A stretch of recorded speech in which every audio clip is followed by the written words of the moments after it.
On m'a dit, Franck, c'est un gars qui a fait la finance et puis s'est reconverti dans la cybersécurité. Exactement. Comment ça se fait? Je savais très bien que je ne serais pas le meilleur financier.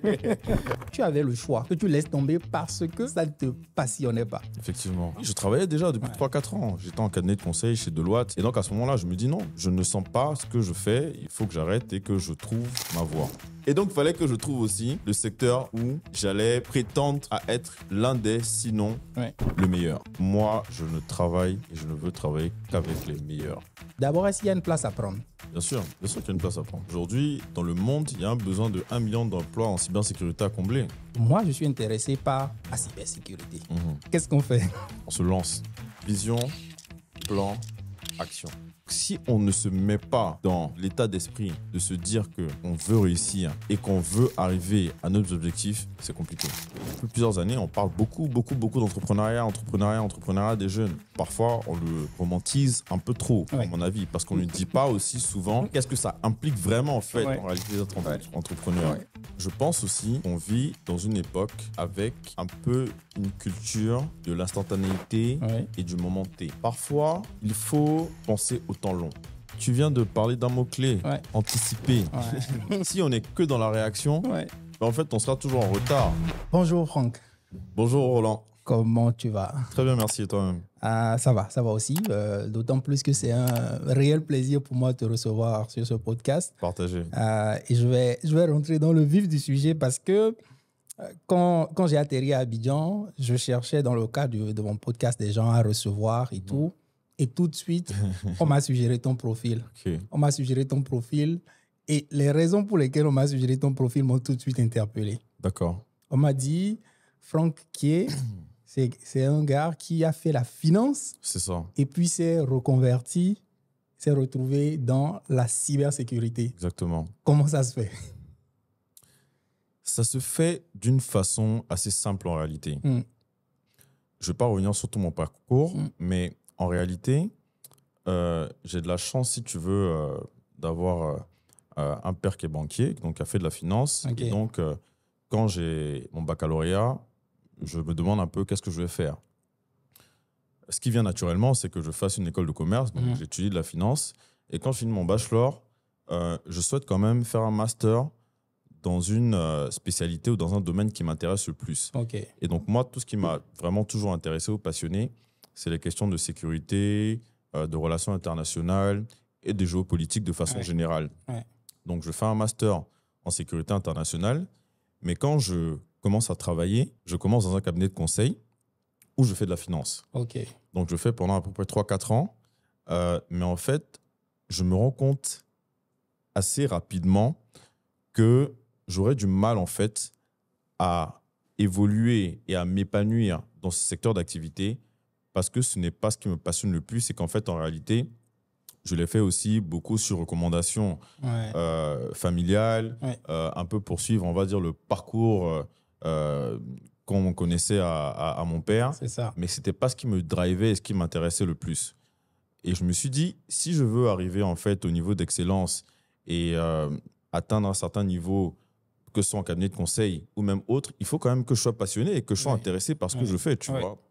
Et donc, je me dis, à ce moment-là, qu'est-ce que je peux faire ou qu'est-ce que je vais faire, en fait, qui va me permettre de m'épanouir pleinement. Donc, je suis vraiment à un tournant de ma carrière parce que ça fait à peu près 3 ans que je commence à travailler. Ah, tu exerçais déjà? Oui, je travaillais déjà depuis 3-4 ans. J'étais en cabinet de conseil chez Deloitte, donc un cabinet quand même qui est assez prestigieux.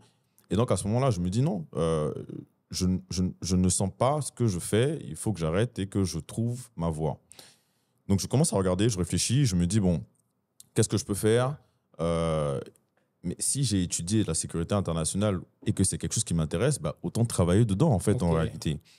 Et donc, c'est comme ça que de recherche et de fil en aiguille, je tombe, en fait, sur une formation en cybersécurité, donc à New York University. Donc, c'est la première classe qu'ils ouvrent.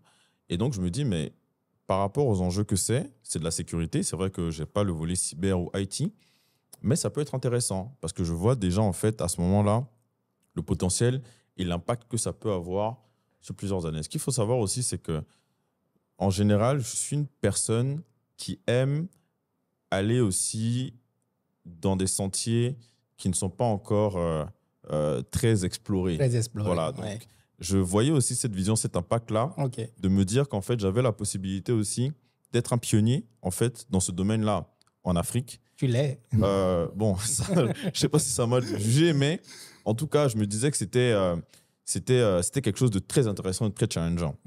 Donc, c'est comme ça que je commence cette formation-là. Et il se trouve d'ailleurs que quand je postule et que je suis accepté, j'avais aussi postulé au même moment à une autre formation à Paris, donc à l'école de guerre économique de Paris, en intelligence économique. Et les deux formations, en fait, sont complémentaires parce que l'intelligence économique couvre plusieurs sujets, dont la protection des données et donc la cybersécurité. Et donc, je fais ces deux formations en même temps. Et donc, c'est quand je finis ces deux formations-là que je me réoriente pleinement en cybersécurité et que je suis un peu là où j'en suis aujourd'hui. Moi, je suis toujours impressionné. Depuis la première fois, j'ai entendu ça et maintenant, tu le racontes encore. Je suis tout autant impressionné. Mais la question que je me pose, tu le disais tout à l'heure, en Afrique, papa banquier, une voie était toute tracée, tu l'as même entamée et tout. C'était quoi la réaction de papa? C'était quoi la réaction des parents à ce moment? Il faut que je dise la vérité, j'ai de la chance d'avoir des parents qui m'ont toujours soutenu dans tout ce que je voulais faire. Honnêtement, je pense d'ailleurs que ce sont ceux qui m'ont le plus soutenu. Par contre, c'est vrai qu'en dehors de mes parents, j'ai pu avoir beaucoup de questionnements, même de mes amis très proches ou de connaissances qui disaient « mais tu es chez Deloitte, tu as une belle carrière qui s'annonce, qu'est-ce que tu vas aller faire, pourquoi tu quittes ?» Il y a eu beaucoup d'incompréhension en fait à ce sujet-là. Et c'est vrai que j'ai senti un très grand moment de solitude aussi, parce que forcément, c'est des périodes de doute, on se pose des questions. Est-ce qu'on prend les bonnes décisions? C'est une carrière, c'est une vie qu'on est en train de bâtir. Recommencer à zéro, c'est pas évident. Repartir à l'école aussi. Donc voilà. Mais heureusement, j'ai pu bénéficier de ce soutien-là, en fait, qui a fait que j'ai eu que très peu de doutes par rapport à tout ça. Mais au-delà de ce soutien des parents, comment toi-même, tu parlais des doutes, des questionnements, comment tu gères ça? Comment tu gères au quotidien, sachant bien sûr qu'on est à cette époque-là, je ne sais pas quelle année exactement. C'était en 2018. 2018. Est-ce que les questions de cybersécurité, le digital, tout ça en Afrique, c'est vrai, tu fais une école prestigieuse pour ça, mais quelle garantie tu avais et comment tout ça peut former, on va dire, des doutes et tout? C'est une très bonne question. La particularité, peut-être que, enfin, je ne sais pas si je peux dire que je peux avoir, mais je pense que d'autres personnes l'ont aussi, c'est qu'en réalité, quand j'ai un objectif, j'ai un peu des œillères. C'est-à-dire que je reste concentré et fixé sur cet objectif-là. Et donc, ça fait que quand beaucoup de choses se passent et que beaucoup d'événements se passent, il y a peut-être un peu cette faculté à faire un peu abstraction de tout ce qu'il y a autour parce que j'ai cet objectif-là et je veux l'atteindre. Donc, je pense que le fait de ne pas m'être vraiment concentré sur tout ce qui pouvait se dire, tous les challenges, parce que je faisais 2 diplômes en même temps, sur 2 continents différents, à une époque où, effectivement, ce n'étaient pas des sujets qui étaient, dont on discutait énormément, ça m'a beaucoup, en fait, motivé. Et il faut que je dise aussi, à un moment donné, quand je regardais ce secteur d'activité-là et que je percevais un peu le potentiel, je me suis dit, mais quand on parle de finance aujourd'hui, il y a des noms qu'on connaît ou qu'on peut identifier comme des noms de la finance africaine. Si on parle de médias, il y a des noms qu'on connaît. Mais si on parle de cybersécurité, il y en a pas 5 ou il y en a pas. Il y a une place à se faire. Il y a une place à se faire. Donc, moi, mon objectif, en fait, en réalité, ça a été un peu de me faire aussi un peu ma place. Et en fait, je pense que c'est ce challenge-là qui a été en fait très exciting en fait pour moi et qui m'a drivé jusqu'au bout. Tu disais tout à l'heure que quand tu as un objectif, tu te mets des œillères. Dedans, c'est un peu l'endurance, ce qu'on appelle endurance, résilience et consorts. Est-ce que tu dirais, parce que moi j'ai pour habitude de dire qu'il y a une différence entre endurance et entêtement. Oui, effectivement. Je suis entièrement d'accord avec toi. C'est pas la même chose. L'entêtement peut être négatif quand on est en fait en train d'aller droit dans le mur et qu'on n'a pas le recul pour dire qu'on n'est pas en train de prendre la bonne direction. De l'endurance non éclairée. Exactement, c'est ça en fait. Et toute la difficulté, justement, réside dans le fait d'avoir suffisamment de discernement pour savoir quand est-ce qu'on prend la bonne décision ou pas. Donc, avec du recul aujourd'hui, c'est peut-être un peu plus simple de dire que c'était de l'endurance plutôt que de l'entêtement. Mais je pense, en toute humilité, que si jamais c'était de l'entêtement, le résultat aurait été différent. D'ailleurs, je peux même te donner une anecdote.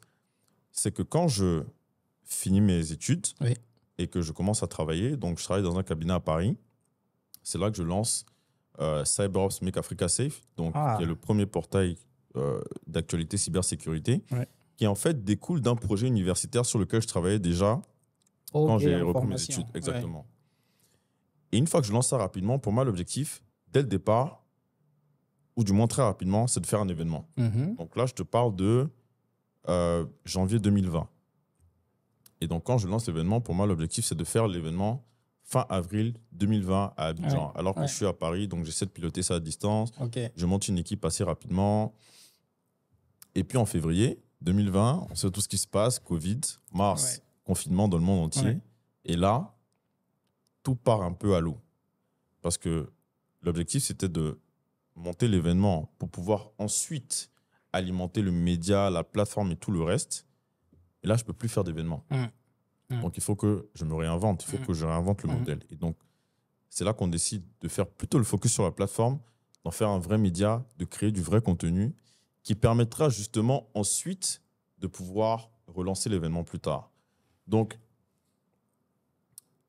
il faut savoir, je pense, dans tous les plans qu'on a, être suffisamment flexible pour savoir quand est-ce qu'il faut continuer d'aller jusqu'au bout et quand est-ce qu'il faut savoir un peu faire marche arrière pour se réorienter. Donc, ça ne veut pas dire que j'avais laissé tomber l'objectif de l'événement, mais de toutes les façons, vu les conditions sanitaires dans lesquelles on était, ce n'est pas possible de faire grand-chose.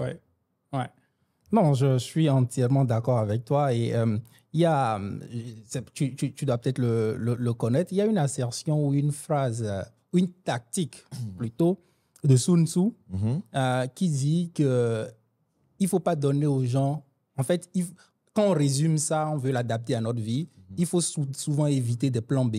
Oui, effectivement. Le fait d'avoir un plan B t'empêche de tout donner au plan A. Effectivement. Mais encore faut-il que le plan A lui-même soit éclairé, soit stratégique, soit bien pensé. C'est clair, je suis entièrement d'accord avec toi. Entièrement d'accord avec toi. C'est en cela que je...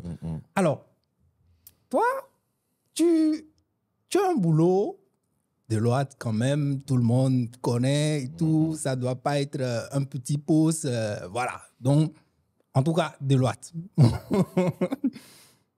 Et tu laisses tomber, tu reprends plus ou moins à zéro parce que ce n'est pas du tout le même domaine, le même secteur, tu reprends à zéro. Moi, ça m'amène sur une transition de me dire, toi, tu avais le choix. Tu avais une option quand même viable que tu laisses tomber parce que, tu disais tout à l'heure, ça ne te passionnait pas. Effectivement. Déjà, c'est quoi ta définition de la passion? La passion, pour moi, ça se vit. C'est quelque chose qui se ressent. Quand vous êtes en train de faire quelque chose, quand vous organisez un événement, quand vous travaillez sur des problématiques, que ça vous tient éveillé, que ça vous procure une certaine adrénaline, que vous êtes challengé, que malgré la fatigue, vous avez envie encore de le refaire encore et encore et encore, je pense que c'est ça la passion. Après, effectivement, peut-être qu'on n'a pas tous peut-être la chance ou l'opportunité de faire des jobs ou bien de faire des choses qui nous passionnent. Toutefois, même si ce que je fais aujourd'hui me passionne plus que ce que je faisais avant, j'ai d'autres passions aussi dans la vie. Peut-être qu'il y a d'autres choses que j'aurais faites qui me passionneraient encore plus ou bien qui me donneraient encore plus de motivation dans ce que je fais. Mais ce qu'il ne faut pas, à mon avis, c'est de faire quelque chose qu'on n'aime pas ou qu'on déteste. C'est là où ça devient compliqué et que ça peut même, à mon avis, nous ronger peut-être intérieurement et donc affecter même négativement notre performance. Ok. J'ai bien envie de creuser encore plus ce point de la passion parce que moi, j'ai un avis un peu... Là, je fais une transition sur chômage et tout, mais j'ai un avis un peu, pas tranché, mais quand même un peu... qui n'est pas commun. D'accord. Pour moi, c'est si, il y a un gros si ta passion ne te permet pas de t'en sortir, oublie ta passion. c'est un point valable. Mais pour moi, c'est un point valable. Je ne veux pas simplifier les choses, mais c'est un point valable d'une autre époque. Dans la mesure où on a la chance, ou pas d'ailleurs, ça dépend de quel point de vue on se place, mais on a la chance aujourd'hui, je pense, de vivre dans une époque où on peut vivre de nos passions. Des passions qui sont peut-être moins conventionnelles que les métiers qu'on a connus, mais qui restent aujourd'hui quand même viables. Je te donne un exemple. Il y a quelques années, il n'y a pas si longtemps que ça d'ailleurs, je discutais avec un de mes neveux. Et je lui disais, mais quand tu seras grand plus tard, qu'est-ce que tu veux faire? Tu sais ce qu'il m'a répondu? Il va être youtubeur. Mais il y a une dizaine d'années, ou une vingtaine d'années, bon, je ne sais même pas si YouTube existait encore à l'époque, mais on aurait dit à nos parents qu'on veut être youtubeur. Je te laisse imaginer la réaction. Je ne veux pas imaginer. Merci. Mais aujourd'hui, en 2024, qu'un enfant ou bien qu'un jeune te dise qu'il veut être youtubeur, ce n'est pas incongru. On peut vivre de ça. Tu vois ce que je veux dire? Et donc, c'est sûr que il faudra dans tous les cas que si tu veux vivre de ta passion, ton business model et la façon dont tu fasses les choses soient suffisamment structurés. Mais je pense fondamentalement qu'aujourd'hui, on a plus de chances et plus d'opportunités de vivre nos passions qu'avant. Moi, je suis d'accord. C'est pour ça, en disant ça, j'ai mis un gros si. Bien sûr. Parce qu'on est dans un contexte où soit les gens sont formés pour des métiers qui ne sont plus demandés. Effectivement. Soit les gens ne sont pas vraiment qualifiés, même s'ils sont formés pour ces métiers-là, ils ne sont pas qualifiés. Et il y en a trop. Effectivement. Donc, plus il y a d'offres, la demande ne peut pas. Quand on a fait ce constat, et quand on est un jeune qui s'est formé dans un domaine ou un autre, se retrouve aujourd'hui, après 4-5 ans, à espérer, à se dire, oui, moi, je vais prendre un exemple, j'ai fait la comptabilité ou j'ai fait les finances et voilà, je veux me retrouver dans une banque, un truc comme ça, n'arrive pas à trouver depuis 4-5 ans, à part de petits jobs ci et là. Quand on se pose et on fait tous ces constats, qu'est-ce qu'on fait?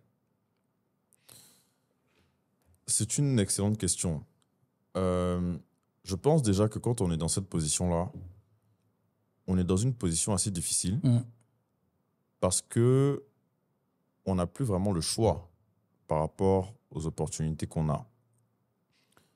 Et donc, malheureusement, soit on se retrouve dans une situation où on est obligé de continuer à trouver une opportunité qui nous permette de subvenir à nos besoins, et donc, comme on disait tout à l'heure, qui peut-être n'est pas celle pour laquelle on a la formation ou le diplôme. Et donc, ça peut être extrêmement frustrant, d'ailleurs, à vivre. Et ça, je le comprends et je l'entends entièrement.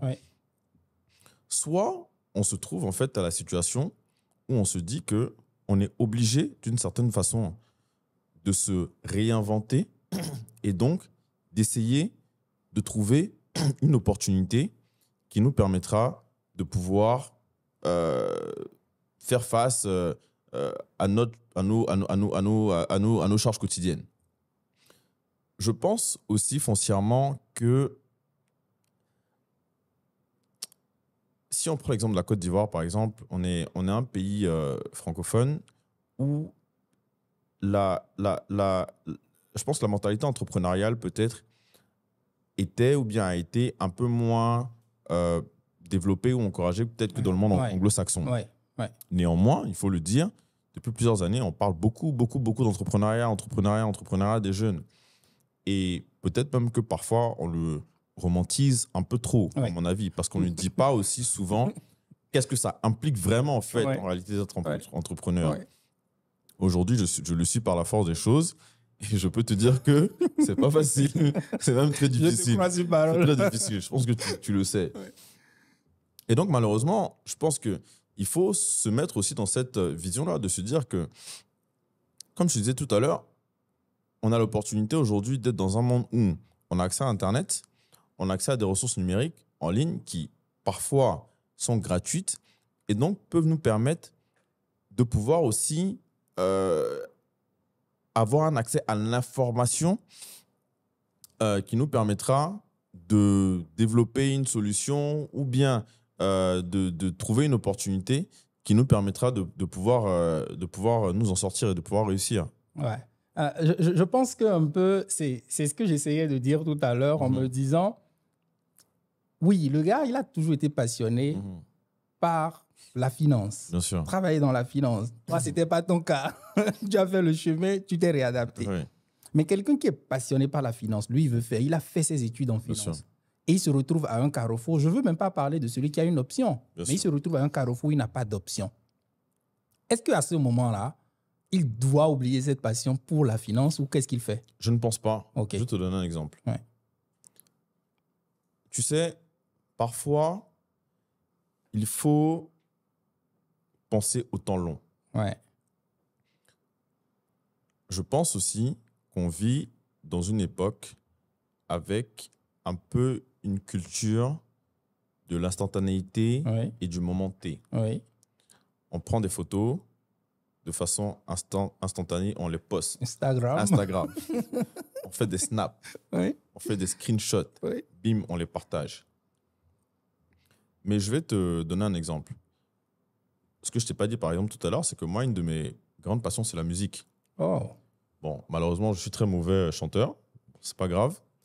Je ne sais pas jouer d'instrument aussi. C'est pas grave. Mais je pense que si j'avais pu avoir l'opportunité, tu vois, de faire de la production de musique, de faire du repérage d'artistes, de jeunes et de les accompagner dans leur carrière, bien de travailler en maison de disque, c'est quelque chose qui m'aurait beaucoup passionné, que j'aurais adoré. C'est pas ce que j'ai fait. Néanmoins, aujourd'hui, je suis dans un certain secteur d'activité, mais je ne te cache pas que c'est un rêve ou c'est une passion que je caresse peut-être un peu toujours. Donc, rien ne dit que dans quelques années, si ce que je fais aujourd'hui fonctionne suffisamment bien, ben qu'en fait, ça me permet de réaliser ce rêve et cette passion-là, de me dire que demain ou après-demain, je pourrais avoir peut-être mon propre label de musique, je pourrais produire des artistes, je pourrais repérer de nouveaux talents et faire cela. Donc, tout après dépend de la temporalité dans laquelle on se met. Mais ce n'est pas parce qu'aujourd'hui, on n'arrive pas à avoir une opportunité dans la finance qu'on n'aura jamais. Donc, il faut aussi savoir mener les bons combats au bon moment. D'autant plus que la vie, malheureusement, n'est pas toujours aussi bien faite et qu'on ne part pas tous avec les mêmes armes dès le départ. Tu vois ce que je veux dire? Donc, quelqu'un qui aura fait son diplôme, bien son master, bien son MBA dans une Ivy League, aura peut-être plus d'opportunités que quelqu'un qui ne l'a pas fait. Tu comprends ce que je veux dire? Mais ce n'est pas parce que moi, je n'ai pas fait d'Ivy League que déjà je suis moins bon que cette personne-là, déjà pour commencer, mais surtout que je n'aurai jamais l'opportunité de pouvoir arriver à un certain niveau. C'est sûr que ce sera peut-être plus compliqué, il y aura plus d'efforts à faire, il y aura plus de choses à prouver, le chemin sera peut-être plus long, mais je ne pense pas que ce soit fondamentalement impossible. Ouais. Dans ce que tu dis, moi, je retiens deux choses. La première, c'est le momentum dont tu parles. Peut-être que pour le moment, je n'ai pas de, on va dire, d'opportunité dans ce domaine-là. Effectivement, ouais. Et un peu comme toi, tu dis, j'aime la musique, je suis passionné par la musique. Mais il n'y a pas une seule façon d'exprimer sa passion pour la musique, en fait. Exactement. Et tu as parlé de production. Bien sûr. C'est d'en arriver à faire un point de se dire, peut-être que, et quelqu'un le disait dans un épisode la dernière fois, peut-être que la finance, telle que je la conçois ou telle que c'est conçu dans mon environnement, exactement, il faut la réinventer, il faut que je fasse quelque chose d'autre, quoi, tout en étant dans la finance. Bien sûr, c'est ce que je pense foncièrement. Et c'est ce que je te dis, à un moment donné, je pense aussi qu'il faut être suffisamment honnête avec soi-même sur ses forces et ses faiblesses. C'est la raison pour laquelle, comme je te disais, quand j'ai commencé ma carrière et que j'avais déjà quelques années d'expérience, je savais que je n'étais pas le meilleur financier. Et donc, si je voulais arriver à un certain niveau dans cette industrie-là, ça allait peut-être me demander un certain nombre d'efforts qu'il fallait que je fasse. Ouais. Est-ce que je voulais le faire ou pas? La question était simple. Ouais. Si je voulais y arriver, j'allais le faire. Mais là, tu poses un vrai contexte à toutes nos discussions ou à toutes les discussions que je mène sur le podcast, c'est de me dire, c'est de se regarder soi-même dans le miroir et de se poser les bonnes questions. Exactement, bien sûr, c'est ça. Faire une analyse, on va dire ça comme ça, SWOT, de sa vie, de sa carrière, de sa formation. C'est exactement ça. C'est exactement ça. Et c'est pour ça que je te dis que,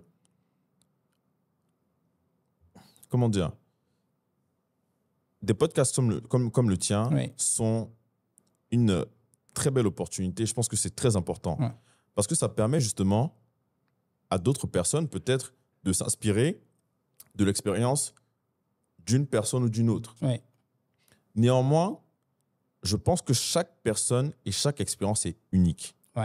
Et malheureusement, on aura beau peut-être passer 2 heures sur ce podcast-là, ça ne permettra toujours pas, malheureusement, peut-être de capturer l'entièreté de ce qu'est mon parcours, de ce qu'il a été, des opportunités que j'ai eues, de la chance que j'ai eue, des échecs aussi que j'ai eus, parce que j'en ai eu aussi, qui ont en fait forgé toute la personne que je suis aujourd'hui. Donc, c'est pour ça qu'à la fin de la journée, comme tu dis, quand on veut faire quelque chose, il faut d'abord se regarder soi-même et pas dire « Ah oui, peut-être un tel a fait comme ça, un tel a fait comme ça, un tel a fait comme ça », parce qu'en réalité, malheureusement, on n'aura jamais toute l'histoire derrière ce qui a permis à un tel ou à un tel de pouvoir arriver à un certain niveau ou bien d'avoir une certaine opportunité. J'ai limite envie d'applaudir parce qu'en fait, tu touches, et je fais ce disclaimer-là à chaque fois dans plusieurs épisodes, je fais ce disclaimer en disant que il y a même un sujet sur lequel j'ai changé, on va dire, d'antan, je parlais aussi comme ça, et j'ai changé mon approche depuis 4-5 ans, ma façon de voir, en lisant un terme dans le Personal MBA, je ne sais pas si tu connais le bouquin, mais c'est un magnifique bouquin que je recommande à plus d'un pour nous qui n'avons pas fait. mais plus sérieusement, il parle de la notion de cadrage. La notion de cadrage, un peu comme quelqu'un qui regarde cet épisode, il va voir ce qu'on lui montre à l'écran. Bien sûr. Mais tout ce qu'il y a dans le contre-champ, dans le hors-champ, il ne verra pas. Non, bien sûr. Et toute personne qui prend la parole, qui dit quelque chose, ou qui a 2 heures de temps, ou qui a 30 secondes pour répondre à une question, ne peut que cadrer son information. Bien évidemment. Et donc, toi, il revient à chaque personne qui écoute, qui entend, de ne pas se limiter à ce qui est dans le cadre pour comprendre, pour se dire sans doute que il y a autre chose dans le cadre. Et ce travail-là, beaucoup de personnes refusent de le faire. J'ai un exemple, je pense que chacun de nous en est déjà arrivé une fois dans notre vie. Tu regardes un film, tu te vois le gars, le réveil sonne, il se lève. La scène d'après, tu le vois, au bureau. Exactement. Et on dit, mais il ne s'est même pas brossé les dents. Effectivement. Mais si l'importance de montrer la scène où il se brosse les dents était avérée, les réalisateurs allaient le montrer. Mais c'est parce qu'on n'en a pas besoin pour que tu comprennes la suite. Donc, il y a une phrase aussi qu'on dit souvent, les gens disent que j'ai bâti mon entreprise à partir de zéro. Et on dit non, c'est des mythos, c'est ceci et qu'on sort. Et je pense que moi, j'ai fini par dire oui, que c'est possible. Parce qu'en vrai, la personne ne peut pas te dire partir de zéro, d'une personne à une autre, zéro pour Bill Gates, c'est pas zéro pour l'autre. Bien évidemment, bien évidemment. La personne n'a pas le temps de te raconter toute l'histoire. Mais c'est à toi de faire cet exercice, on va dire, de recul, d'analyse et d'esprit critique. Non, c'est clair. Et je pense que même en le faisant, l'histoire de chacun d'entre nous est tellement complexe que même si on voulait, il serait extrêmement difficile de pouvoir arriver à le capturer. Et au-delà de ça, je pense à, on va dire, le projet qui a fait qu'on a pu parler de mon expertise en termes de cybersécurité. Donc, c'est le Cyber Africa Forum. Où ça fait maintenant à peu près 5 ans qu'on travaille dessus et que ça a pu atteindre un certain niveau de notoriété, entre guillemets, en Afrique. Ça l'est, enlève les guillemets. C'est gentil, merci. Mais même si je te parle de ça,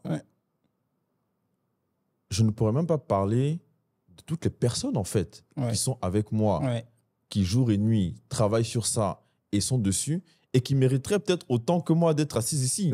Tu vois ce que je veux dire? Et d'ailleurs, c'est marrant que je te dise ça parce que la plupart du temps, quand j'ai l'occasion de présenter des équipes à des partenaires ou des personnes extérieures, je dis toujours, vous voyez, ceux qui font le travail, moi je suis là juste pour prendre les photos. Tu vois? Alors, je caricature un peu, mais en fait, en réalité, c'est vrai que c'est un travail d'équipe, mais c'est parce qu'on ne peut pas être tous là. Et donc, je suis un peu le visage aussi de ce projet-là. Comme quelqu'un comme Steve Jobs, par exemple, était le visage d'Apple. Comme Bill Gates était le visage de Microsoft. Comme Aliko Dangote est le visage de son groupe aussi aujourd'hui. Mais derrière ces personnes, ou à côté de ces personnes-là, il y a énormément de personnes qui travaillent jour et nuit sans relâche, mais eux-mêmes aussi, hein, parce qu'il ne faut pas l'enlever aussi. Voilà, c'est... Enfin, je veux dire, avoir une vision, l'impulser, trouver les bons hommes. Exactement, c'est aussi quelque chose. Et donc, je pense qu'il y a vraiment toute cette complexité-là autour du fait d'arriver à vraiment pouvoir raconter son image. Et d'ailleurs, c'est le premier podcast vidéo que je fais. Et je te remercie encore pour l'invitation. C'est moi qui te remercie d'avoir accepté. Non, avec plaisir. Mais si tu veux... Alors, entre le moment où on a commencé à se parler aujourd'hui, il y a quelques temps qui s'est passé. Il faut que je te dise la vérité, j'ai beaucoup hésité avant de le faire. J'ai beaucoup hésité avant de le faire pour la simple et bonne raison que je suis toujours effectivement très honoré de recevoir des invitations pour pouvoir parler de mon parcours ou de ce qu'on a fait. Mais autant, comme je te disais, j'estime que je ne suis pas le seul en fait derrière tout ça.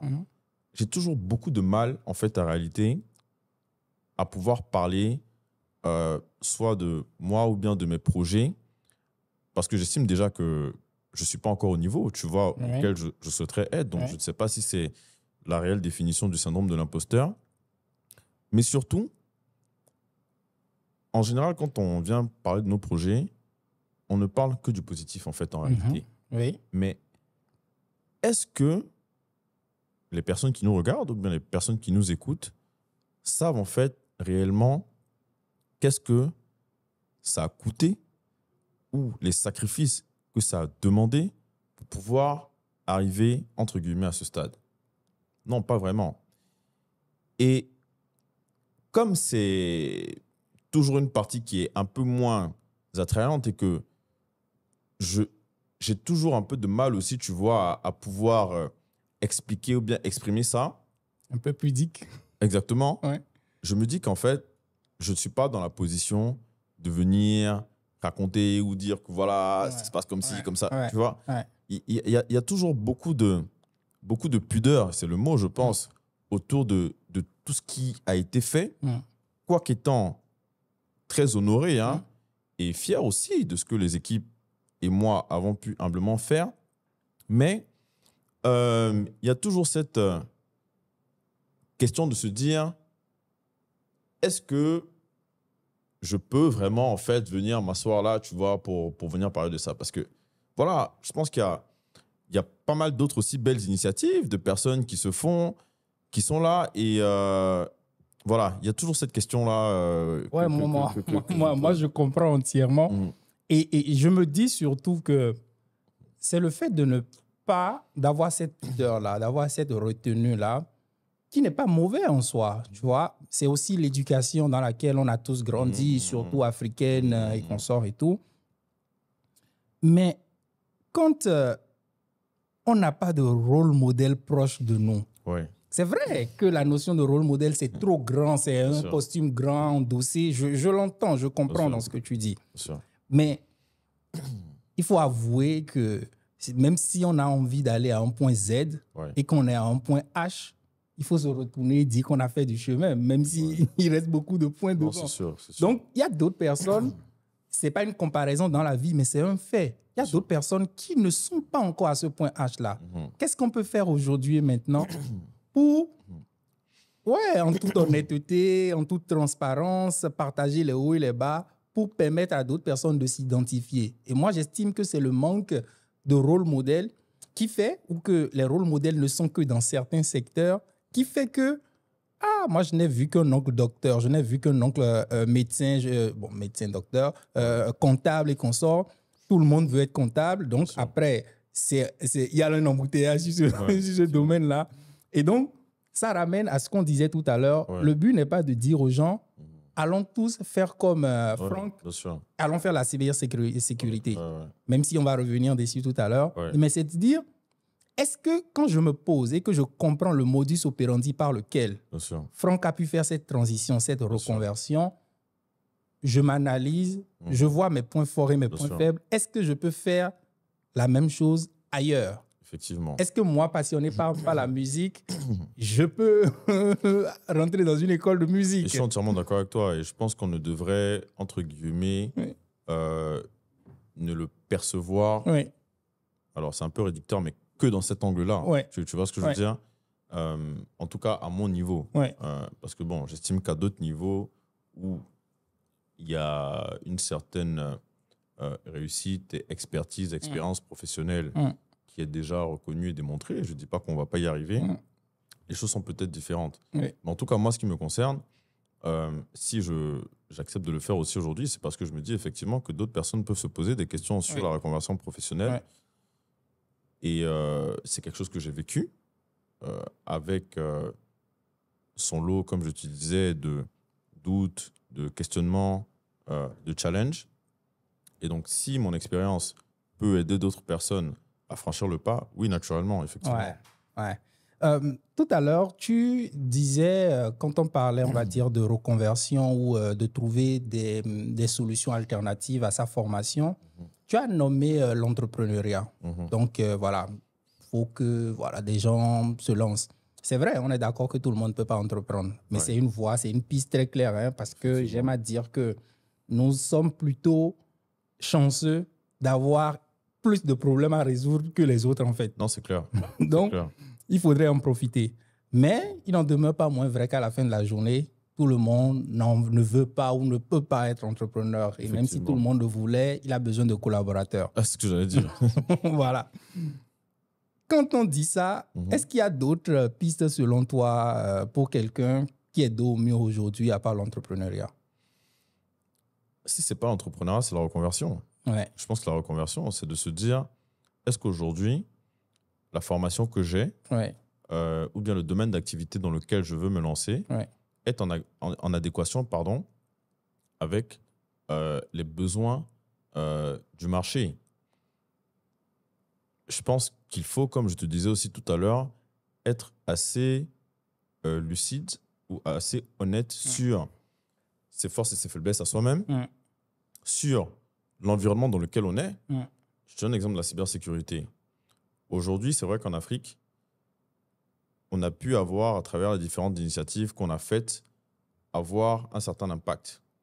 Mais tu nous aurais mis aux États-Unis, en Angleterre ou en Asie, on n'aurait pas eu le même impact. Tu vois ce que je veux dire? Parce que c'est des marchés plus matures, il y a d'autres personnes qui sont déjà là, il y a plus d'expérience, plus d'expertise sur le sujet. Donc, il faut prendre aussi en compte tout ça. Donc, à la fin de la journée, un des éléments les plus importants, c'est, je vais paraphraser des proverbes de philosophes très connus, mais connais-toi toi-même, connais ton environnement aussi. Parce que ce n'est que comme ça que tu pourras être le plus pertinent. Et si tu te connais toi-même, mais que ton environnement n'est pas réceptif à ce que tu proposes, peut-être que tu n'es pas dans le bon environnement et qu'il faut changer d'environnement. Aujourd'hui, on vit dans des économies qui sont de plus en plus globalisées, qui sont de plus en plus ouvertes, où on peut s'expatrier peut-être un peu plus facilement qu'à une certaine époque, même si les flux migratoires tendent à être régulés de façon un peu plus compliquée, pour certaines raisons. Mais on peut quand même voyager aujourd'hui plus facilement qu'il y a 20, 30, 40 ou 50 ans. Donc, si vous êtes aussi dans un environnement où il y a certaines opportunités, mais que ça ne vous convient pas, peut-être que vous n'avez pas fait une analyse peut-être assez juste sur vous-même et sur vos forces et vos faiblesses. Donc, je pense qu'il faut prendre suffisamment de recul pour essayer de bien se connaître soi-même, ce qu'on est prêt à faire, ce qu'on veut faire, et surtout l'environnement dans lequel on est également. Ouais.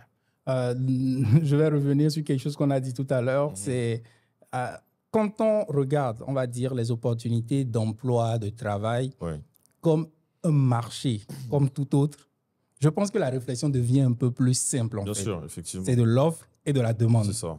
Tant qu'il n'y a pas de demande, peu importe l'offre que tu as, fût telle la meilleure, bien sûr, il y aura pas de... personne ne va la prendre. Dans ce même sillage, avant de revenir sur le digital, il y a une porte que je voudrais un peu enfoncer parce que moi, je me dis que autant on a de problèmes sur des trucs un peu sexy, qu'on qualifie de sexy, des métiers dans le digital, des trucs où on porte costume, tout ce qu'on veut et qu'on sort et tout.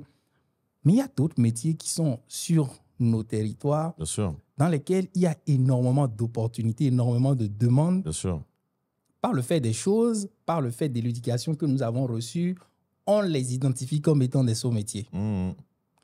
Moi, j'ai tendance à croire aujourd'hui, moi j'ai une passion pour deux choses, par exemple, la couture et la menuiserie. Bien sûr. Moi, je me dis que, je ne me dis pas, pour moi c'est un constat. Il y a une classe moyenne de plus en plus exigeante dans nos pays récemment, ces dernières années, qui veut de la belle finition à la Ikea sans forcément aller acheter du Ikea, qui veut des meubles, qui veut des tenues. Et on laisse, on va dire, le soin à ceux qui font ce type de boulot. Non, on laisse ce boulot à ceux qui, soi-disant, n'ont pas été brillants à l'école. Donc, qui ont raté leurs études, dit-on. Est-ce que tu ne penses pas que c'est une opportunité, c'est une belle niche où quelqu'un qui a étudié... Parce que mon postulat, c'est quelqu'un qui a fait des études, qui a une meilleure réflexion, une meilleure vision, un meilleur point de vue sur ces métiers. En fait, je souris depuis tout à l'heure parce que sur le chemin, j'avais cette discussion avec un de mes plus proches collaborateurs et on discutait justement de cette chose de se dire qu'on a plus de difficultés, enfin, il y a plus de difficultés peut-être pour je reprends ton expression, pour des jobs un peu moins sexy, à se reconvertir ou à se lancer dedans. Pourquoi il y a cette difficulté-là? Peut-être parce que, effectivement, historiquement, dans certaines économies, ce n'étaient pas des métiers qui étaient très valorisés.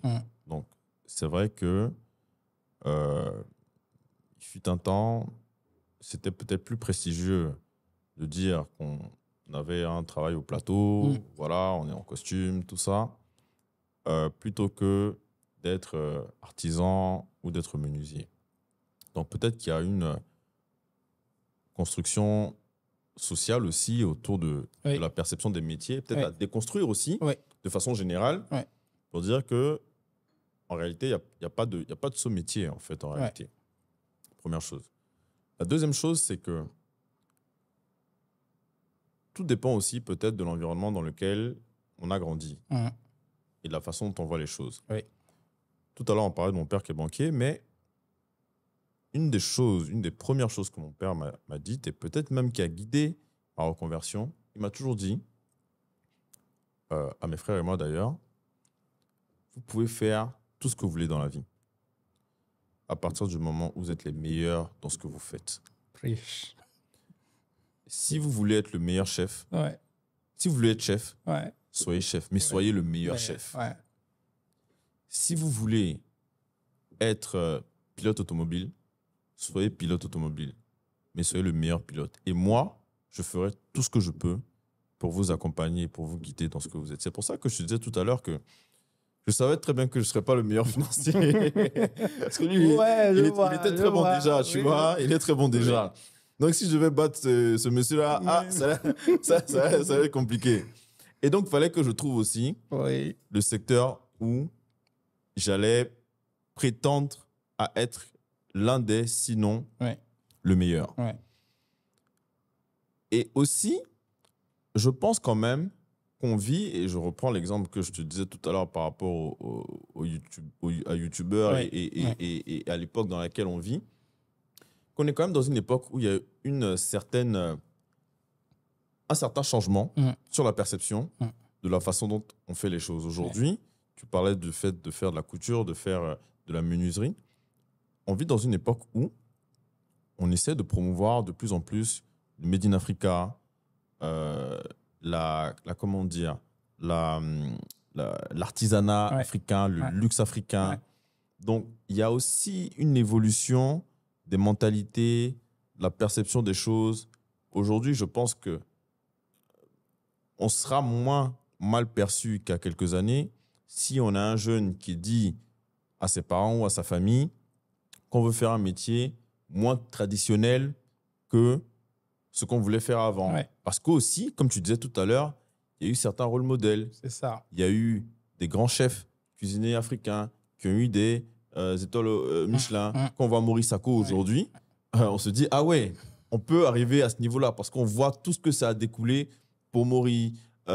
Donc, on peut ne plus avoir honte de dire aujourd'hui à ses parents, ah, voilà, moi, je veux être comme Maurice. On peut vouloir aujourd'hui... Il faut faire du football. Avant, on se disait que le football, c'était juste un sport, tout ça. C'est ça. Quand on voit l'impact que Didier Drogba a eu au-delà du football et quand on voit aujourd'hui, peut-être, même si ça ne doit pas être la motivation première, mais quand on voit les niveaux de rémunération aujourd'hui qu'un footballeur peut avoir, on se dit, ah oui, voilà, c'est une voie aujourd'hui où il y a quelque chose à faire. Et même, je vais même reprendre l'exemple que je te prenais tout à l'heure. Avant, quand on voulait par exemple être dans le football, on disait « Ah, je veux être footballeur ». Mais aujourd'hui, il y a d'autres métiers dans le football. Autour, oui, dans l'industrie du football. Du sport même de façon générale. On peut être agent de joueur. C'est ça. On peut travailler dans un club. On peut... Donc, il y a kinésithérapeute. Exactement, bien sûr. Il y a toute cette panoplie, toute cette palette aujourd'hui, justement, de métiers qui existent maintenant, qui existaient peut-être déjà avant, mais qui étaient peut-être un peu plus fermés, dont on ne savait pas trop comment y arriver, mais aujourd'hui, qui, à mon avis, sont plus accessibles et qui permettent justement de pouvoir se dire, OK, ça, je peux le faire, je veux le faire et je vais y arriver.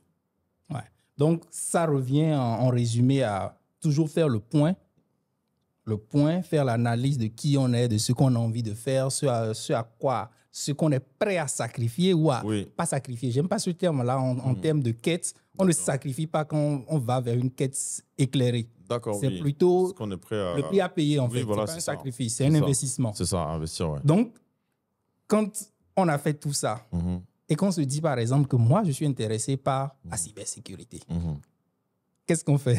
On se lance. Ah oui? Aussi simple que ça? C'est le plus difficile. Le plus difficile dans toute chose, c'est le premier pas. Oui. C'est à quel moment, entre l'idée que j'ai eue et le fait de la matérialiser en un acte concret, je me dis, OK, je le fais. Je saute le pas. C'est le plus difficile. Parce qu'en le faisant, ça induit plusieurs choses. En fonction du stade où on est, ça veut dire soit commencer quelque chose de nouveau, soit recommencer à zéro. Et ça, c'est pas facile. C'est pas évident. C'est pas tout le monde qui est prêt à accepter, à sacrifier certaines choses. En le faisant, on peut être dans des positions aussi où on n'a pas forcément la capacité ou la facilité ou la latitude de le faire. Donc, c'est pas évident. En le faisant, ça peut demander justement un certain nombre de sacrifices, un certain nombre d'efforts, un certain nombre de choses à faire qui ne sont pas évidentes. Donc, en fait, en réalité, le plus dur, c'est de sortir de sa zone de confort, en fait. Parce que quand vous rentrez à l'université, par exemple, vous étudiez des cours, vous avez un diplôme, vous êtes dans quelque chose que vous connaissez déjà. Donc, je ne dis pas que c'est facile, mais vous êtes dans une zone. Une fois que c'est terminé, vous devez aller sur le marché du travail. Et là, c'est compliqué parce qu'il faut postuler, il faut faire des entretiens, il faut préparer des case studies. Il faut. Donc, en fait, on est poussé d'une certaine façon hors de sa zone de confort parce qu'il faut qu'on arrive à obtenir quelque chose. Et donc, quand on se reconvertit, quand on veut commencer quelque chose, quand on veut se lancer dans la cybersécurité, comme j'ai dû à le faire aussi, je suis sorti de ma zone de confort, mais à 360. Ça a été assez vertigineux. Ça a été très difficile. Faut que je te dise la vérité. Ça a été... C'est quoi la difficulté qui t'a... Franchement, c'était dur pour toi à surmonter. C'est la charge de travail que j'avais en fait à faire pour rattraper le gap que j'avais par rapport à d'autres personnes qui avaient le même âge, le même niveau d'études que moi. Il y avait déjà un cycle prédestiné à ça, quoi. Ça, c'était pas facile. D'autant plus que j'étais au même niveau. Enfin, je veux dire, j'ai des amis, on a eu le bac en même temps, on n'a pas fait nos études en même temps, on a fini nos études, on a commencé à travailler en même temps. Et donc, quand vous avancez, tout le monde avance. Mais toi, tu t'arrêtes, tu reprends. Tu prends un détour. Mais les autres, ils avancent aussi. Donc, il y a un peu aussi ce regard de se dire, ah, mais est-ce que je ne prends pas de retard? Est-ce que... Mais pour moi, tout ça, ça a été en réalité une motivation. C'était une motivation parce que j'avais la vision. J'avais la vision. Je pense que je savais quand même où j'allais. Je savais ce que je voulais faire. Et je ne prenais pas non plus, à mon avis, un pari ou bien un risque inconsidéré. Ouais. Voilà. C'est ce que je pourrais dire. Je voulais dire quelque chose, mais je ne ferai pas. C'est un secret, je dirais peut-être une autre fois. Non, moi, ce qui me ravit dans le thème, ou ce que tu dis depuis, la vision.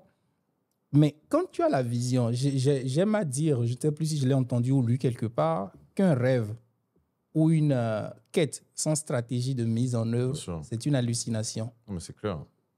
Donc, il ne suffit pas d'avoir la vision. Non, alors, la vision, c'est bien, il faut avoir un plan. Vision, plan, action. Ouais. Sinon, ça ne sert à rien. Une vision, je crois qu'il y a un proverbe qui dit, je ne sais plus c'est quoi exactement, mais une vision sans un plan, c'est un rêve, en fait, en réalité. Un plan sans vision, vous allez droit dans le mur. Oui. Donc, en fait, il faut effectivement avoir cette vision-là. Ensuite, avoir un plan qui va avec. Et après, comme je te disais, le plus dur, c'est OK, j'ai ma vision, OK, j'ai mon plan. Après, il faut passer à l'action. C'est ça, en réalité, je pense, la plupart du temps, le plus difficile. Mais ça encore, je le dis simplement comme ça, mais c'est, comme je te disais tout à l'heure, le plus difficile. Parce qu'il y a plusieurs considérations à prendre en compte. Considération personnelle, considération familiale, considération financière, au moment où on veut se lancer. Il y a certaines positions où on ne peut pas aller reprendre nos études, on ne peut pas aller à l'étranger, on ne peut pas... Voilà. Donc, c'est vrai que ce n'est pas aussi facile que ça. Et c'est là où je disais qu'il faut aussi faire une analyse de ce qu'on peut faire, de ce qu'on ne peut pas faire. Aujourd'hui, on a des formations qui sont à distance, qu'on peut suivre à distance. Donc, est-ce que c'est vers ça qu'il faut se tourner? Parce qu'à l'instant T, ça nous permet de pouvoir acquérir certaines compétences dont on a besoin pour pouvoir répondre à quelque chose en particulier. Et puis, au fur et à mesure, bâtir sa carrière, bâtir son plan de carrière sans jamais oublier l'objectif principal qu'on a. Je vais te donner une anecdote. Enfin, je ne sais pas si c'est vraiment une anecdote, mais quand moi, je suis rentré en cabinet, je suis rentré en cabinet de conseil. C'était il y a 10 ans très exactement. OK. L'associé gérant du cabinet s'appelle Marc Wabi. Il était déjà associé. Je crois qu'il avait à peu près une quarantaine, il avait à peu près 40 ans, si je ne me trompe pas. Mais il était déjà associé depuis quelques années. Donc, quand je suis rentré en cabinet, je me disais, il fallait que je sois associé avant mes 37 ou mes 38 ans. C'était mon objectif. Donc, en réalité, quand je parle de passion, quand je parle de vision et quand je parle de plan d'action, il y avait aussi cette stratégie de dire comment est-ce que je vais arriver à être associé d'un cabinet ou de mon cabinet avant mes 40 ans. C'était mon objectif. Bon. Gros objectif, hein? Voilà, aujourd'hui, la force des choses a fait que depuis 2 ans, je crois déjà, je suis associé de mon propre cabinet. Ouais.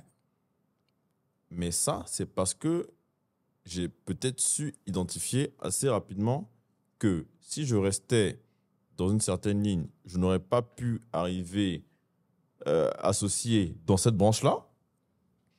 C'est aussi parce que j'ai peut-être identifié que si je me réorientais, il y avait une possibilité d'arriver peut-être plus rapidement à cet objectif-là parce qu'on était dans un environnement, un marché où il y avait cette demande, il y avait ce besoin.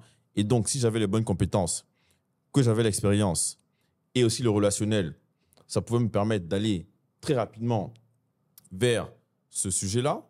Et donc, même si je n'avais pas monté mon propre cabinet, je pense que si j'étais resté dans un cabinet, vu l'âge que j'ai aujourd'hui, je pense que j'aurais quand même atteint cet objectif-là avant mes 40 ans. Donc, je pense qu'il faut, en fait, au-delà, comme je te disais, on parle de se connaître soi-même, il faut se donner des objectifs, en fait, dans la vie. Et après, c'est comment est-ce qu'on met en place la stratégie et le plan d'action qui nous permet d'arriver à cet objectif-là, en restant concentré. On dit que quand on veut résoudre un problème, il faut avoir de l'affect pour le problème et non pour la solution.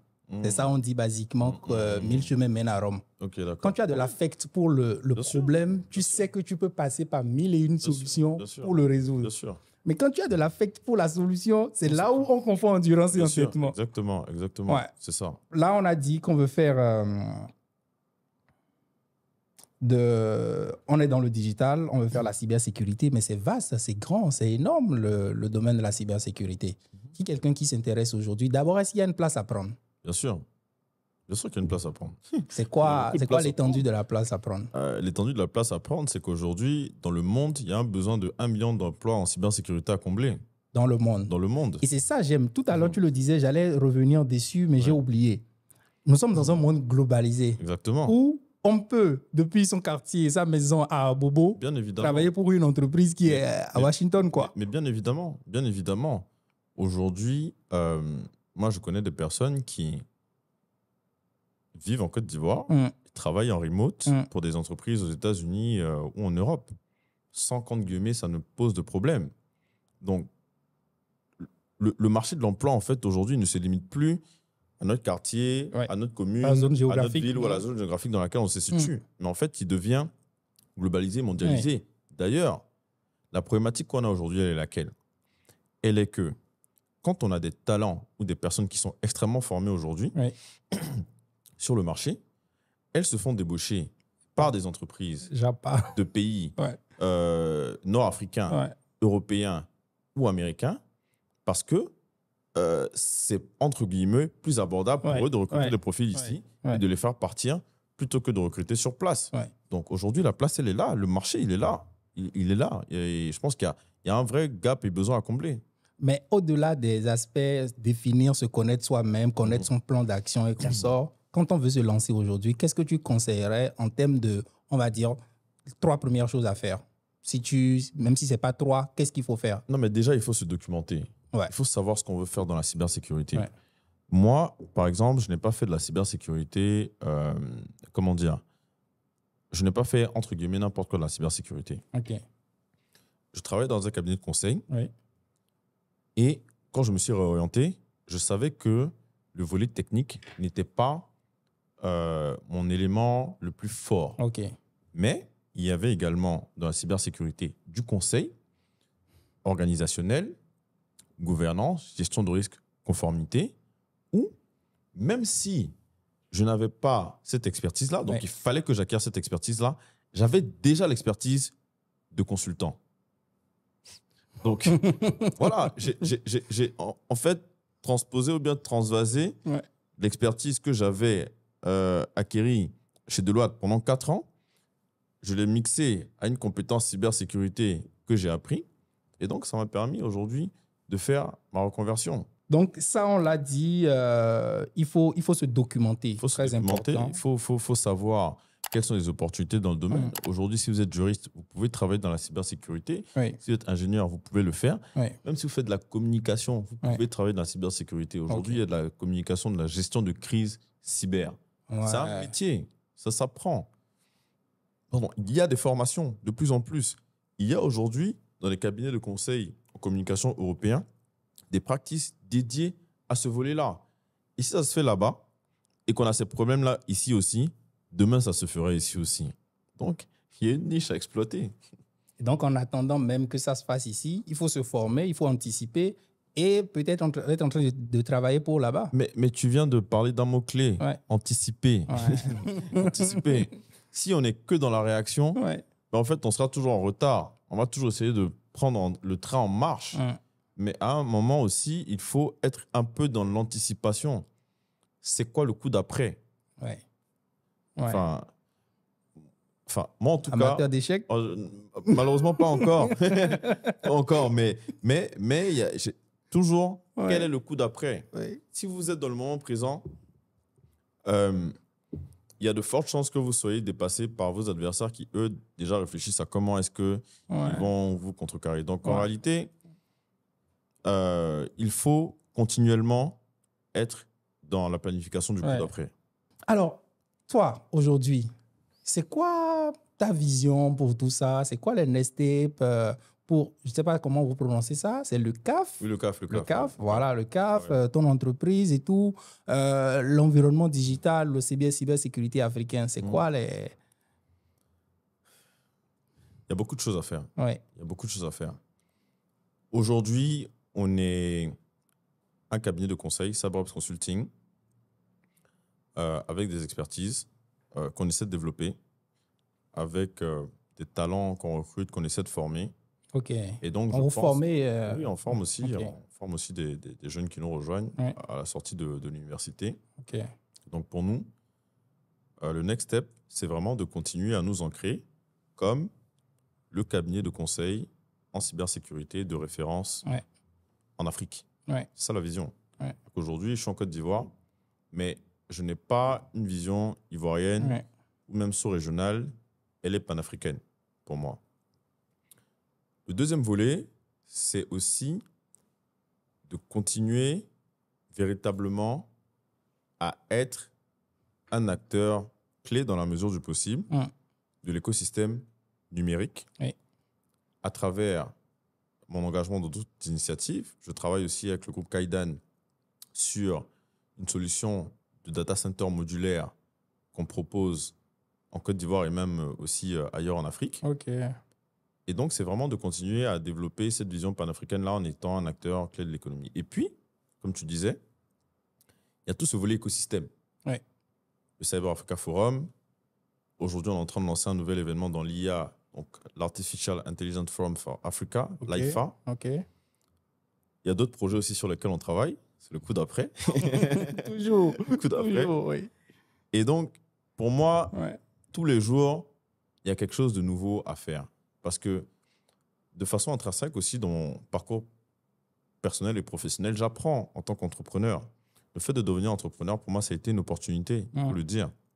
Donc, est-ce que je devais la prendre ou pas à ce moment-là? La question ne se pose plus aujourd'hui parce que je l'ai prise. Mais c'est pour te dire que je suis toujours et constamment dans la réflexion de « Ok, on a fait ça, c'est bien. Qu'est-ce qui a marché? Qu'est-ce qui n'a pas marché? Comment on ajuste? Qu'est-ce qu'on peut faire de mieux? Comment on peut améliorer les choses? Où est-ce qu'on peut aller? Quelle opportunité qui se présente? Où est-ce qu'on va? C'est quoi le prochain marché? C'est quoi le prochain pays? C'est quoi le prochain sujet? C'est quoi la prochaine problématique? C'est quoi la prochaine vision?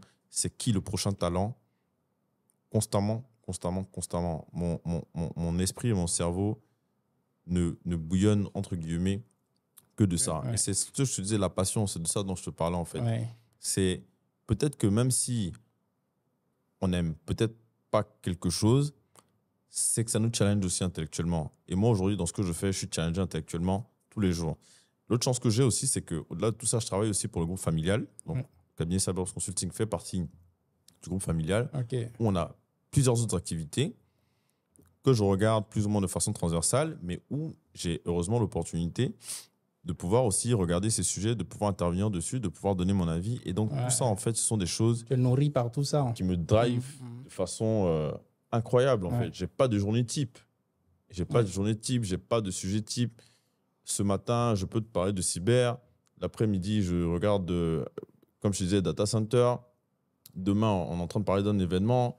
Après, on regarde quelque chose dans le domaine de l'hospitality. Je peux même encore... Maintenant, je reparle même de finance aussi. Voilà, je regarde ça encore. Là, on peut parler un peu de com, un peu de médias. On parle de sport, on parle de musique. Je le fais tous les jours. Et je pense que c'est ça qui me drive. Dans les projets aussi, demain, il y a un projet qui me tient à cœur. On a une fondation familiale.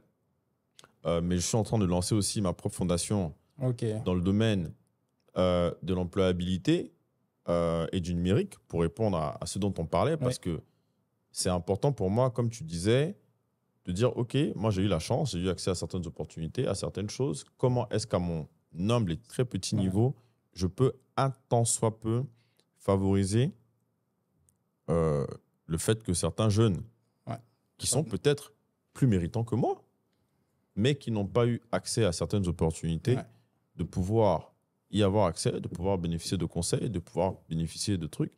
Aujourd'hui, j'ai une entreprise. Si je peux en prendre certains en stage, pourquoi pas? Peut-être que c'est des opportunités qu'ils n'auraient pas eu. Peut-être que ce stage-là permettra à certains de pouvoir avoir accès à d'autres choses. Donc, pour moi, il y a un facteur transmission, un facteur partage give back qui est extrêmement important. Dieu merci, j'ai beaucoup reçu, beaucoup reçu de mentors, de personnes, d'opportunités. Et aujourd'hui, le peu que je peux avoir, j'essaie de le redonner. Ça ne veut pas dire que, comme je disais tout à l'heure, je n'ai pas eu d'échecs. J'en ai eu beaucoup aussi. Je n'ai pas eu tous les jobs auxquels j'ai postulé. Personne ne viendra s'asseoir pour te dire « Ok, j'ai raté tel entretien. » Roland, j'en ai raté beaucoup.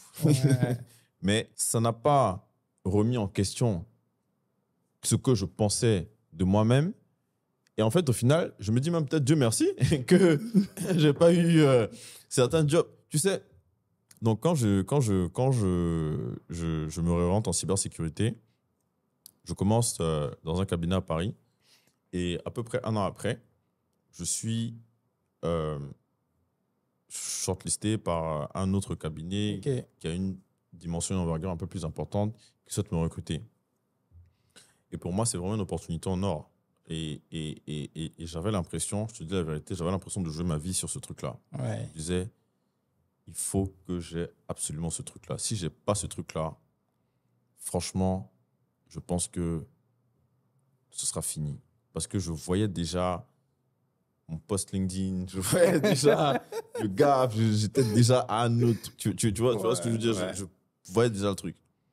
En fait, aujourd'hui, je me dis, Dieu merci qu'ils ne m'ont pas pris, en fait, en réalité. Parce que je ne regrette pas une seule seconde.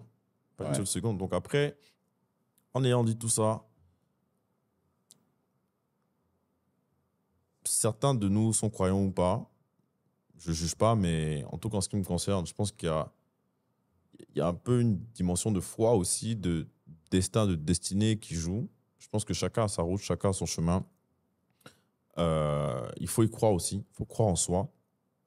Et je pense que c'est ce qui permet à un moment donné aussi de se dire que malgré les échecs, malgré les difficultés qu'on peut rencontrer, avec la détermination, la confiance en soi qu'on a, on sait qu'on peut arriver à réussir à atteindre ses objectifs. Ouais. On tend vers la fin, ou si on est à la fin, mais moi, je veux rebondir sur la question de confiance en soi, de détermination. Tu as dit que tu as reçu des coups, tu as des choses t'ont donné envie d'abandonner ou auraient pu te donner envie d'abandonner, mais ça n'a pas entaché ta confiance en soi. Comment on arrive à faire ça? Parce que j'estime que pour beaucoup, c'est le nœud, en fait. C'est la confiance en soi qui, parfois, ça rime à de l'arrogance ou ce qu'on veut. Mais comment est-ce qu'on arrive à garder sa confiance en soi intacte? Comment toi, tu y es arrivé? c'est peut-être un peu bateau, mais je pense que, comme je te disais tout à l'heure, c'est un peu en se connaissant soi-même. Je te dis ça parce que avoir confiance en soi, ce n'est peut-être pas de crier partout « je suis le meilleur, je suis le plus fort, je suis le plus intelligent ». C'est pas de ça qu'il s'agit, en tout cas pas pour moi.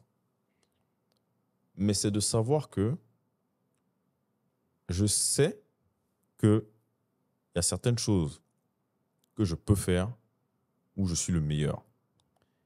Et donc, d'une certaine façon, pour bâtir aussi sa confiance en soi, je pense qu'il faut être sûr, en tout cas pour moi, c'est comme ça que je le fais, sûr de ses capacités, de ses compétences et de ce qu'on vaut.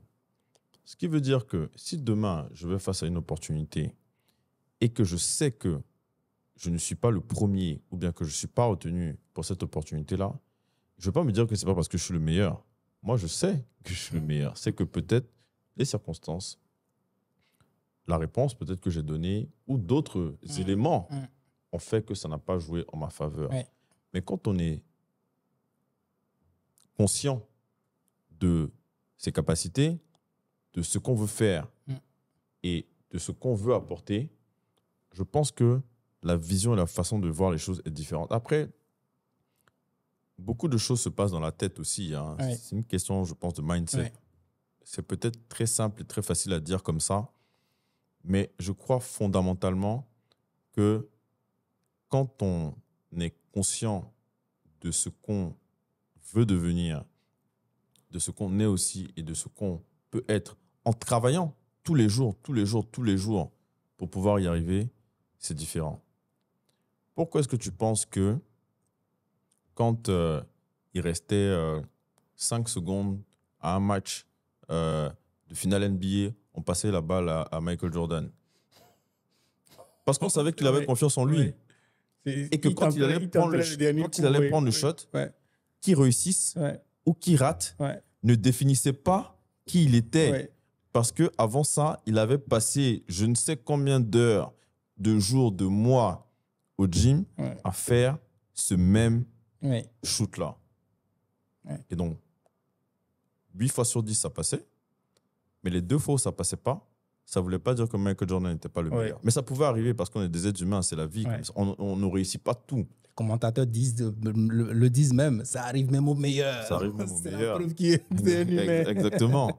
Et donc, justement, ça ne doit pas nous définir. C'est justement peut-être cette capacité-là à pouvoir dépasser ces éléments et dépasser ces échecs-là qui nous permettent en fait de pouvoir réussir. Et comme je te disais aussi, je pense qu'il faut se mettre dans la mentalité, dans le mindset de se dire qu'on veut être le meilleur dans ce qu'on fait. Quand on se met dans cette position-là et qu'on se rend compte qu'aujourd'hui, la compétition, elle n'est plus locale, régionale, continentale, mais qu'elle est en fait mondiale, mais en fait, c'est plus compliqué. C'est plus compliqué parce que vos opposants, vos compétiteurs, ils sont partout. Ils sont partout. Tout le monde veut être le meilleur aujourd'hui. En effet. Tout le monde a accès aux mêmes outils. Comment est-ce que j'arrive à me différencier, à faire mieux que X, mieux que Y, mieux que Z? C'est quoi mon avantage comparatif? Ricardo, son d'économie basique. Qu'est-ce que j'ai, qu'est-ce que j'apporte de plus que les autres? Et les autres pourront toujours essayer, peut-être, de suivre un peu, de faire comme vous avez. Mais un des meilleurs avantages comparatifs qu'on a par rapport aux autres, c'est qu'on est nous-mêmes. On est nous-mêmes. Tu pourrais aller faire le Cyber Africa Forum demain. Tu pourrais, en réalité, rien ne t'empêche. Mais il y aura peut-être forcément quelque chose que j'aurai en tête que peut-être, malheureusement, tu n'as pas. Ou peut-être que tu auras, que je n'aurai pas aussi. Mais aujourd'hui, comme je te dis, ça m'a mis du temps aussi, tu vois, pour avoir cette détermination, cette peut-être confiance dans ce qu'on fait. Bon, il faut aussi que quand on fasse certaines choses, ça fonctionne un peu. Hein. Oui, c'est ça. Ça donne un peu de crédit aussi, tu vois, ça motive et ça booste. Mais je suis confiant que avec la façon dont on perçoit les choses, avec la façon dont on fait les choses, avec la vision qu'on a, on peut arriver, on pourra arriver toujours à réussir dans ce qu'on entreprend. Ouais. Ça ne veut pas dire qu'on n'aura pas des échecs, il y aura des choses qu'on va rater, il y aura des choses qu'on fera moins bien. Ouais. Ça ne veut pas dire que c'est parce qu'on ne veut pas bien les faire. Il y a du contexte, il y a des circonstances, voilà. Mais ça ne remet pas en cause qui on est, ce qu'on pense, qui est de dire, et c'est ce que je dis tous les jours à mes équipes, aux personnes avec lesquelles j'ai la chance de travailler tous les jours, c'est de leur dire, moi, je ne travaille et je ne veux travailler qu'avec les meilleurs. Full stop. Donc, si on travaille ensemble, c'est que j'estime qu'il y a au moins un point sur lequel vous êtes meilleur que moi. Peu importe le niveau de seniorité que vous avez. Ouais. Donc, si on ne se met pas dans la tête, ou bien si on ne se met pas dans l'état d'esprit de se dire que on veut le faire, on veut réussir et qu'on veut arriver à nos objectifs, c'est compliqué. C'est quoi pour toi réussir? Enfin, ça dépend. Si on parle de l'organisation de quelque chose, c'est que ça se passe bien. Mais réussir dans la vie ou réussir sa vie, c'est deux choses très différentes. Justement, réussir sa vie ou réussir dans la vie, c'est ça. Quelle est la question que tu me poses?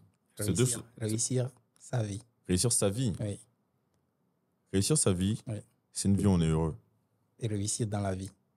C'est très subjectif. Et pour toi? Pour certains, ça serait un accomplissement personnel, ça serait d'avoir une belle vie de famille, ça dépend de chacun. Pour moi, réussir dans la vie, c'est arriver à mener tous les projets qu'on veut mener sur le plan professionnel, tout ce qui nous passionne, tout ce qui nous challenge, tout en arrivant à le concilier à avoir une vie de famille et une vie personnelle épanouie. Parce que pour moi, l'un ne va pas sans l'autre. Il faut cet équilibre. Totalement. On ne peut pas, c'est ma vision des choses, hein, mais il m'apparaît très compliqué de dire que on fait tout ça juste pour ça. Pourquoi on fait tout ça? Justement, pour toi, quelles sont les 3 choses que tu voudrais qu'on retienne définitivement? Toi. De moi? Oui. C'est assez difficile à dire. La première, peut-être quelqu'un de passionné. Ouais. Quelqu'un de passionné dans ce qu'il fait au quotidien.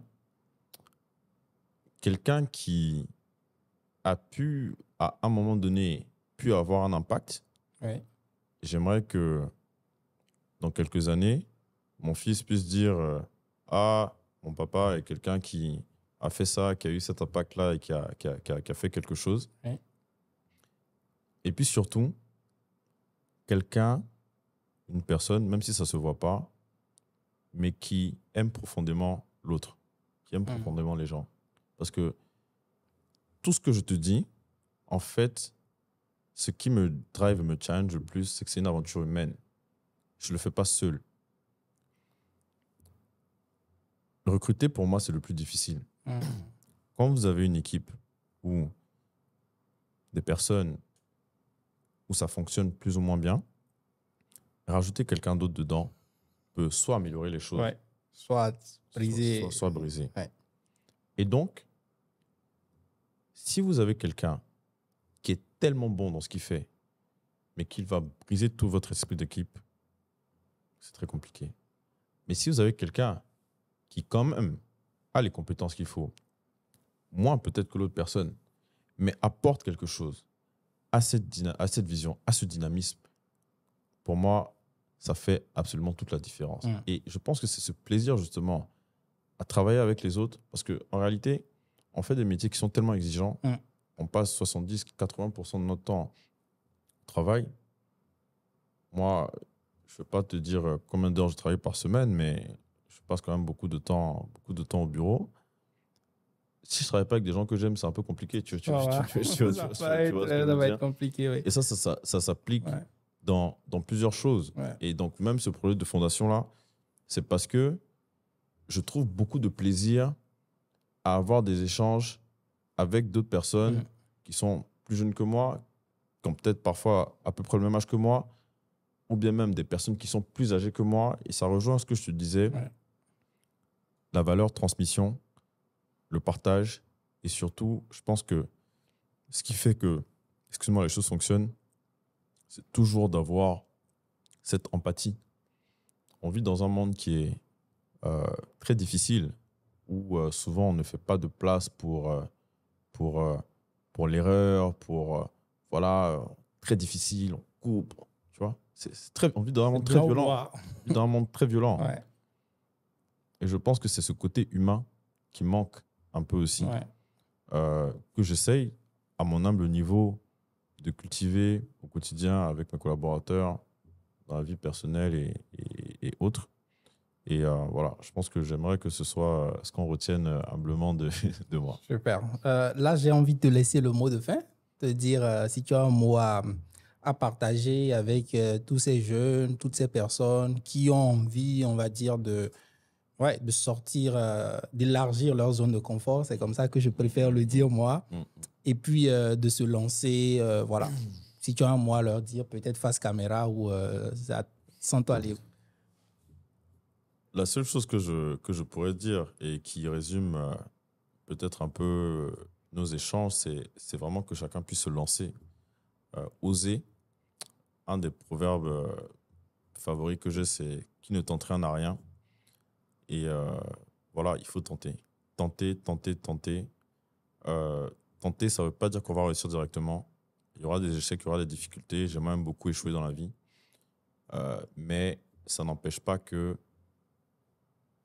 quand on a une vision, quand on a un projet, quand on tient à quelque chose réellement, profondément, et qu'on le ressent au plus profond de soi-même, ça permet d'avoir toujours cette énergie, cette volonté, ce drive de vouloir avancer. Et je crois fondamentalement que c'est quelque chose qui devrait tous nous driver. Et donc, je dirais simplement, osez, lancez-vous, jetez-vous, en le préparant naturellement. Il ne suffit pas de dire du jour au lendemain, je sors, voilà. Mais il faut y croire. Il faut croire en soi, croire en ses projets, croire en la vie aussi. Parce qu'il y a des rencontres qu'on fait qui peuvent s'avérer très belles, qui peuvent changer un destin, qui peuvent changer une destinée.